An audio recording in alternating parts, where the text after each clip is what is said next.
দর্শক আপনারা কিন্তু দেখতে পাচ্ছেন সেই নদীপথে পেরিয়ে কিন্তু তারা এই পারে চলে এসেছেন। ভাই কোত্থেকে আসছে?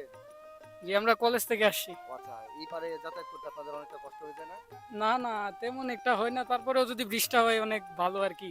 সবার যাতায়াতের সুবিধা হবে এবং খুব কম খরচে আসতে পারবে সবাই।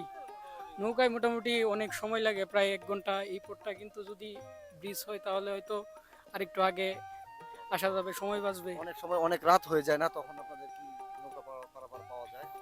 পাওয়া যায়, তবে রাতে একটু রিস্ক হয় অনেক ক্ষেত্রে। অনেকে রাইতের বেলা দেখা যায় যে ব্যবহার করতে চায় না নৌকাটা। তখন যদি ব্রিজ থাকে তাহলে হয়তো দেখা গেছে যে ওই ভয়টা কাজ করে না, কিন্তু রাতের দিকে একটু ভয় কাজ করে। দর্শক এখানে যদি একটি ব্রিজ থাকতো তাহলে কিন্তু তারা খুব অল্প সময়ের মধ্যে কিন্তু পারাপার হতে পারতো এবং তাদের জীবন জীবিকাটা খুব সহজভাবে নির্বাহ করতে পারতো। এই ছিল আমার কাছে ময়মনসিংহের সেই ঐতিহ্যবাহী আমরা নীলক্ষিয়ার চরে যেখানে যে পারাপার ঘাটটি রয়েছে আমরা এখানে অবস্থান করছিলাম।